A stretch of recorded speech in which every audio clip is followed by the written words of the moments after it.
Uy, magandang araw sa inyo mga master. Brooks, marami sa inyo may gusto gumamit ng Brooks. At especially, yung medyo alam mo na, nakaka-LLL, di ba? Ibig sabihin nakaka-LLL, nakakaluwag-luwag. So ngayon, ang episode natin ay papakita ko sa inyo ay yung handle grip ni Brooks. Kung ano nga ba ang feels. Kasi karaniwan, ang kilala natin si Brooks pagdating sa mga dekalidad, quality, saddle, bags, lahat yan. So pagdating sa mga ganyan, syempre, sino pa ba ang tatakbuhan mo pagdating sa mga ganyang dekalidad, may pangalan, at syempre, napakaganda pagdating sa mga produkto nila. So ngayon, papakita ko sa inyo yung grip nila, handle grip. Kaya kung naghahanap ka ng handle grip, para sa itong video na to. Pero bago ang lahat, maraming salamat muna dito sa CS168PH. Kung may mga kailangan pa kayo ibang bisikleta, ibang parts ng bisikleta, abay, pumunta lang kayo dito.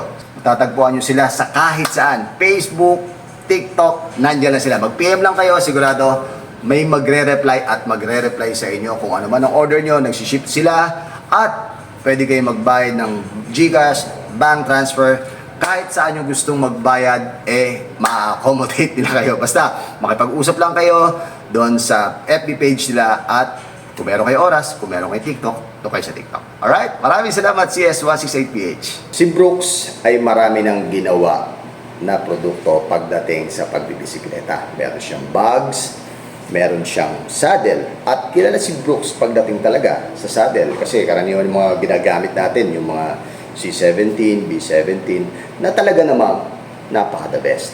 At ang kagandahan kay Brooks, meron siyang mga ginagawang, alam mo yun, panterno-terno. Kagaya nito, etong si Brooks na leather, ito naman si Cambrium natin.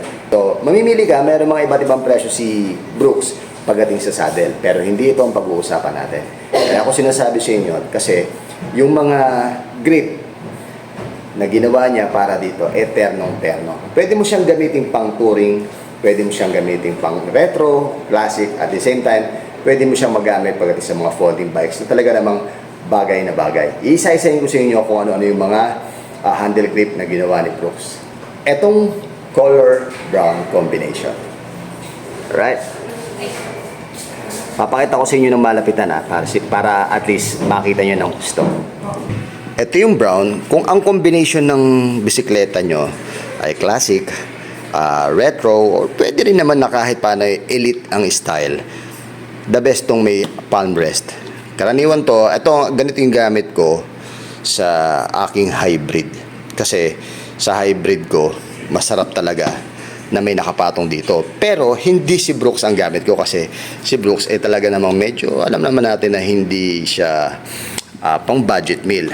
Pero talaga namang makikita nyo yung quality ng leather, talagang yung mga gumagaya, hindi mo naman talaga masasabi na gayang-gaya nila. Kasi yung leather nito, yung transitional leather through rubber, wala kang makikitang di ba? Kita nyo yan? Wala kayo nakikitang flaws. So, tapos pagdating dito sa lock niya, sa aluminum niya, quality. Diba? Ganda. So, dito, sa bar end niya, may nakalagay na Brooks. Brooks, okay? Mamaya, sasabihin ko sa inyo kung magkano yung presyo ng lahat ng ito. Bukod dito, sa leather na to, mga master, meron din tayong black. Ito, karaniwan, pero ito mga sporty, alam ko. Maganda to pang sporty, gaya ng mga itsurang mga black snow, yan, surly, the best of the best to. Actually, may mga gumagamit na hybrid na surly. Ito yung nakikita kong gamit nila, yung elite lang na black. Pero may palm rest din. Okay, leather din to mga master, leather din to. Same lang siya nung brown, pero mas dark brown lang itong una kong pinakita sa inyo. Okay, tapos yung brown na yon, kung ang combination naman ng bisikleta nyo ay light brown, gaya ko, naka light brown ako, ganito yung combination nun sa akin, ito ang nababagay sa inyo. Okay? kagandahan nito mga master, gaya ng sinasabi niya, for grip and control in all conditions, hard wearing, comfortable, and distinctive. Diba? Hard wearing, comfortable, and distinctive. So, ibig sabihin yan, kita nyo, distinctive.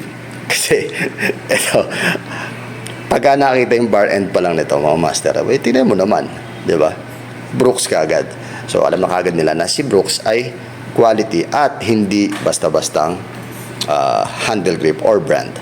Tapos, dito naman tayo ngayon sa mga retro classic. Karaniwan ito naman ginagamit ito sa mga hybrid din. Yung mga hybrid na walang palm rest, karaniwan, sporty, retro classic. Ito rin ang ginagamit. Okay? Ito, para siyang canvas. Canvas yung dating niya dito. Tapos yung transition niya ng tahi, di nga siya tahi dikit talaga siya, na napakadikit. Etong mapi-feel mo dito ay rubber. So yung transition niya ng rubber through canvas, talagang classic, kulit. Tapos yung bar end niya, kala mo kala mo yun ng wine, yung cork ng wine. Tapos may naka-engrave siya na Brooks, 'di ba? So, astig, ang ganda. Tapos, Allen wrench. Diba? Allen ang bolt niya. So, bukod dito sa gantong color na to, ito pa lang ang color na nakita ko dito. Tapos, meron silang black. So, depende sa combination ng black ng ng bike nyo. Itong black na to, bagay na bagay to kay Midnight Special ni Surly. Panalo to. Tapos, ganun din, napakasimple lang din ang design niya. Ayan, napakasimple lang, nakaukit lang. Diba? So, tatanungin nyo sa akin kung magkano ang halaga ng bawat isa sa mga yan. Itong tatlo na to, mga master, pareho lang ang presyo nito. At ito naman, magkaiba ang presyo ng dalawang to. Okay, simulan na natin. Ayan na. Nakita nyo, napakaganda, di ba?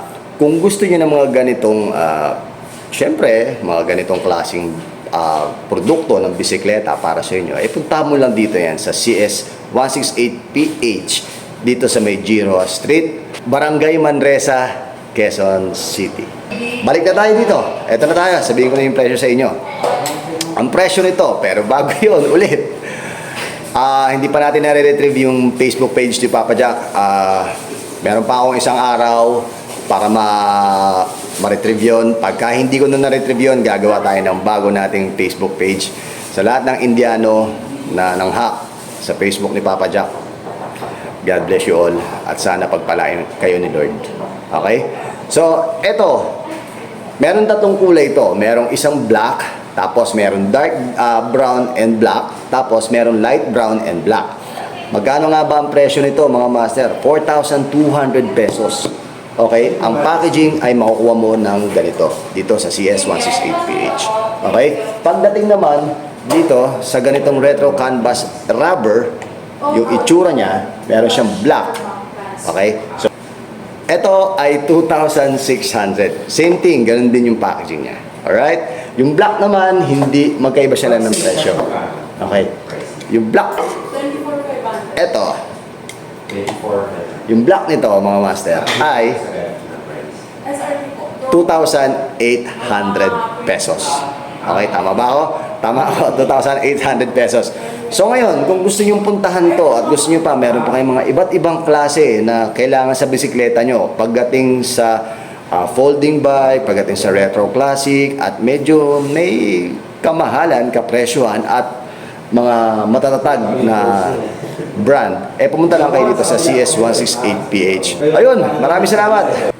Hanggang dito lang muna po tayo. Maraming salamat sa inyong panonood. Siya nga pala, available pa rin ang ating Papa Jack Degreaser, Papa Jack shampoo. Grabe naman kayo. Kapo-production lang natin ng mga nakaraan, naubos na kagad, inubos nyo kagad. Sa Shopee, available din yan. Tapos sa sa TikTok, mag-PM lang kayo sa ating TikTok. Pa-deliver natin. Kung may oras ako mismo magdi-deliver sa inyo ng ating Papa Jack Degreaser at premium shampoo, premium degreaser. Okay? Maraming salamat. Palaging tandaan, mahirapan pero hindi susuko. Ako po si Papa Jack. Shoutout nga pala sa Rock and Roll. Maraming salamat sa Rock and Roll na gumawa ng ating rocks. Ako po si Papa Jack. Ciao. Paalam.